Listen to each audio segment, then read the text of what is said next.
Maggi pasta. ನನಗಂತೂ Maggi ಅಂದರೂ ತುಂಬ ಇಷ್ಟ, ಪಾಸ್ತಾ ಅಂದರೂ ತುಂಬ ಇಷ್ಟ. ಸೊ ಮ್ಯಾಗಿ ಮತ್ತು ಪಾಸ್ತಾ ಎರಡು ಒಂದರಲ್ಲೇ ಇದ್ದರೆ ಹೇಗಿರುತ್ತೆ, ಸೂಪರ್ ಅಲ್ವಾ? ಸೊ ಈ yummy and tasty kids favourite Maggi pasta ಹೇಗೆ ಮಾಡೋದು ನೋಡೋಣ ಬನ್ನಿ. ಕರ್ಬೇವಿನ ಸೊಪ್ಪು ಒಂದು ಸ್ವಲ್ಪ ತೊಗೊಬೇಕು, 2 ಟೊಮ್ಯಾಟೊ ಸಣ್ಣದಾಗಿ ಹೆಚ್ಚಿಟ್ಕೊಳ್ಳಿ, ಕ್ಯಾರೆಟ್ 1 ಸಣ್ಣದಾಗಿ ಹೆಚ್ಚಿಟ್ಕೊಬೇಕು, ಮತ್ತು 1 ಈರುಳ್ಳಿನೂ ಅಷ್ಟೇ ಸಣ್ಣದಾಗಿ ಹೆಚ್ಚಿಟ್ಕೊಬೇಕು, ಮತ್ತು ಹಸಿರು ಮೆಣಸಿನ್ಕಾಯಿ 3. ಈಗ ಮ್ಯಾಗಿ ಮಸಾಲ ಪಾಸ್ತಾ ತೊಗೊಳ್ಳಿ, 1 ಅಥವಾ 2 ಪ್ಯಾಕೆಟು. ಹಾಗೆ ಮಸಾಲ ಮ್ಯಾಗಿ ನಿಮ್ಗೆ ಎಷ್ಟು ಬೇಕೋ ಅಷ್ಟು. ಒಂದು ಪ್ಯಾನ್ ತೊಗೊಂಡು ಒಂದು ಸ್ವಲ್ಪ ಎಣ್ಣೆ ಹಾಕ್ಕೊಳ್ಳಿ. ಎಣ್ಣೆ ಬಿಸಿ ಆದಮೇಲೆ ಅದಕ್ಕೆ ಹಸಿರು ಮೆಣಸಿನ್ಕಾಯಿ ಮತ್ತು ಕರ್ಬೇವಿನ ಸೊಪ್ಪು ಹಾಕ್ಕೊಂಡು ಒಂದು ಸ್ವಲ್ಪ ಫ್ರೈ ಮಾಡ್ಕೊಬೇಕು. ಆಮೇಲೆ ಇದಕ್ಕೆ ನಾವು ಹಚ್ಚಿಟ್ಕೊಂಡಿದ್ವಲ್ಲ ಕ್ಯಾರೆಟು, ಅದನ್ನು ಹಾಕ್ಕೊಳ್ಳಿ. ಕ್ಯಾರೆಟ್ನು ಒಂದು 30 ಸೆಕೆಂಡ್ಸ್ ಫ್ರೈ ಮಾಡ್ಕೊಂಡಾದ್ಮೇಲೆ ಇದಕ್ಕೆ ಹಚ್ಚಿಟ್ಕೊಂಡಿದ್ವಲ್ಲ ಈರುಳ್ಳಿ, ಅದನ್ನು ಹಾಕ್ಕೊಬೇಕು.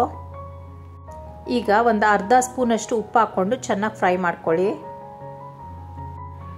ನೆಕ್ಸ್ಟ್ ಇದಕ್ಕೆ ಟೊಮ್ಯಾಟೊ ಹಾಕ್ಕೊಬೇಕು.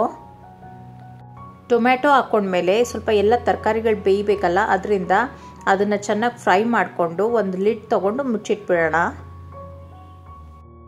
ಒಂದು 2 ಮಿನಿಟ್ಸ್ ಲಿಡ್ನ ಮುಚ್ಚಿಡಿ. 2 ಮಿನಿಟ್ಸ್ ಆದಮೇಲೆ ಕ್ಯಾರೆಟ್ ಮತ್ತು ಟೊಮ್ಯಾಟೊ ಎಲ್ಲ ಚೆನ್ನಾಗಿ ಬೆಂದಿದೆ. ಈಗ ನಾವು ಇದಕ್ಕೆ ಪಾಸ್ತಾ ಹಾಕ್ಕೊಬೇಕು. ಮ್ಯಾಗಿನಲ್ಲಿ ಮಸಾಲ ಪಾಸ್ತಾ ಅಂತ ಬರುತ್ತೆ, ಅದನ್ನು ಯೂಸ್ ಮಾಡಿ. 1 ಅಥವಾ 2 ಪ್ಯಾಕೆಟಷ್ಟು ಪಾಸ್ತಾ ನಾನು ಯೂಸ್ ಮಾಡ್ತಾಯಿದ್ದೀನಿ. ನಿಮಗೆ ಪಾಸ್ತಾ ಜಾಸ್ತಿ ಇಷ್ಟ ಇದ್ದರೆ ಜಾಸ್ತಿ ಯೂಸ್ ಮಾಡ್ಕೊಳ್ಳಿ, ಇಲ್ಲಾಂದರೆ ಸ್ವಲ್ಪ ಕಮ್ಮಿ ಹಾಕ್ಕೊಳ್ಳಿ. ನಾನು ಇದಕ್ಕೆ ಒಂದು 2 ಗ್ಲಾಸಷ್ಟು ಬಿಸಿ ನೀರನ್ನ ಹಾಕ್ಕೊಂಡ್ಬಿಟ್ಟು ಇದನ್ನು ಬೇಯೋದಕ್ಕೆ ಅಂತ ಬಿಡ್ತಾಯಿದ್ದೀನಿ. ಪಾಸ್ತಾ ಚೆನ್ನಾಗಿ ಸ್ಟೀಮ್ ಆಗಬೇಕಲ್ಲ, ಅದರಿಂದ ಒಂದು ಲಿಡ್ನ ಕ್ಲೋಸ್ ಮಾಡಿಬಿಡಬೇಕು. 2 ನಿಮಿಷ ಆದಮೇಲೆ ತೆಗೆದು ತೋರಿಸ್ತೀನಿ ನೋಡಿ. ಪಾಸ್ತಾ ಇನ್ನೂ ಆಗಿರಲ್ಲ.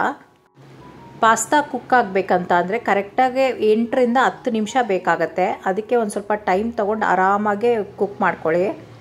ಪಾಸ್ತಾ ಬೇಯೋದು ತುಂಬ ಲೇಟ್ ಆಗೋದ್ರಿಂದ ಮ್ಯಾಗಿನ ಇದ್ರ ಜೊತೆಗೆ ಹಾಕ್ಕೊಬೇಡಿ, ಯಾಕಂದರೆ ಪಾಸ್ತಾ ಬೇಯೋದಿಲ್ಲ ಮತ್ತು ಮ್ಯಾಗಿ ತುಂಬ ಬೇಗ ಬೆಂದೋಗ್ಬಿಡುತ್ತೆ. ಸೊ 8ರಿಂದ 10 ನಿಮಿಷ ಆದಮೇಲೆ ಪಾಸ್ತಾ ಒಂದು 80% ಬೆಂದಿರುತ್ತೆ. ಈಗ ಪಾಸ್ತಾ ಪ್ಯಾಕೆಟ್ ಒಳಗಡೆ ಮಸಾಲ ಕೊಟ್ಟಿರ್ತಾರೆ, ಅದನ್ನು ಹಾಕ್ಕೊಂಡು ಮಿಕ್ಸ್ ಮಾಡ್ಕೊತಾ ಇದ್ದೀನಿ. ನೆಕ್ಸ್ಟ್ ಈಗ ನಿಮ್ಗೆ ಎಷ್ಟು ಬೇಕೋ ಅಷ್ಟು ಮ್ಯಾಗಿನ ಒಳಗಡೆ ಹಾಕ್ಕೊಬೇಕು. ನಾನಿಲ್ಲಿ ಒಂದು 4 ಮ್ಯಾಗಿ ಪ್ಯಾಕೆಟ್ ಹಾಕ್ಕೊಂಡಿದ್ದೀನಿ. ನೀರು ಅಷ್ಟೇ, 1 ಮ್ಯಾಗಿ ಪ್ಯಾಕೆಟ್ಗೆ ಆಲ್ಮೋಸ್ಟ್ ಒಂದು ದೊಡ್ಡ ಲೋಟದಷ್ಟು ನೀರು ಹಾಕ್ಕೊಳ್ಳಿ. ಮತ್ತು ಬಿಸಿ ನೀರನ್ನೇ ಹಾಕ್ಕೊಳ್ಳಿ, ತಣ್ಣೀರು ಯೂಸ್ ಮಾಡಬೇಡಿ. ಮ್ಯಾಗಿ ಎಲ್ಲ ಒಂದು ಸ್ವಲ್ಪ ಸಾಫ್ಟ್ ಆಗಲಿ ಅಂತ ತಿರ್ಗಾ ಲಿಡ್ನ ಮುಚ್ಚಿಟ್ಟಿದ್ದೀನಿ ಒಂದು 2 ನಿಮಿಷ. 2 ಮಿನಿಟ್ಸ್ ಆದಮೇಲೆ ಮ್ಯಾಗಿ ಎಲ್ಲ ಸಾಫ್ಟ್ ಆಗಿದೆ. ಇವಾಗ ಅದನ್ನು ಚೆನ್ನಾಗಿ ಮಿಕ್ಸ್ ಮಾಡ್ಕೊತಾ ಇದ್ದೀನಿ.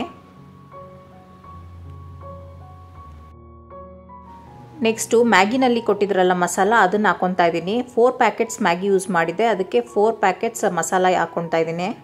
ಮತ್ತು ಸ್ವಲ್ಪ ಎಕ್ಸ್ಟ್ರಾ ಟೇಸ್ಟ್ಗೋಸ್ಕರ ಮ್ಯಾಗಿ ಮಸಾಲ ಮ್ಯಾಜಿಕ್ ಅನ್ನೋ ಪೌಡ್ರನ್ನ ಯೂಸ್ ಮಾಡ್ತಾ ಇದ್ದೀನಿ. ಈ ಥರ 1 ಪ್ಯಾಕೆಟ್ ಎಕ್ಸ್ಟ್ರಾ ಮಸಾಲ ಹಾಕ್ಕೊಳ್ಳೋದ್ರಿಂದ ಟೇಸ್ಟ್ ತುಂಬ ಚೆನ್ನಾಗಾಗುತ್ತೆ, ಟ್ರೈ ಮಾಡಿ. ಮಸಾಲ ಎಲ್ಲ ಹಾಕ್ಕೊಂಡ್ಮೇಲೆ ಒಂದು 5 ಮಿನಿಟ್ಸ್ ಮ್ಯಾಗಿನ ಚೆನ್ನಾಗಿ ಬೇಯಿಸ್ಕೊಳ್ಳಿ. ಮತ್ತು ಲಾಸ್ಟಲ್ಲಿ ಒಂದು ಸ್ವಲ್ಪ ಉಪ್ಪನ್ನ ಚೆಕ್ ಮಾಡ್ಕೊಬೇಕು. ಒಂದು 5 ಮಿನಿಟ್ಸ್ ಮ್ಯಾಗಿನ ಬೇಯಿಸ್ಕೊಂಡಾದ್ಮೇಲೆ ನೋಡಿ, ಮ್ಯಾಗಿ ಮತ್ತು ಪಾಸ್ತಾ ಎರಡು ಕರೆಕ್ಟಾಗಿ ಕುಕ್ ಆಗಿದೆ.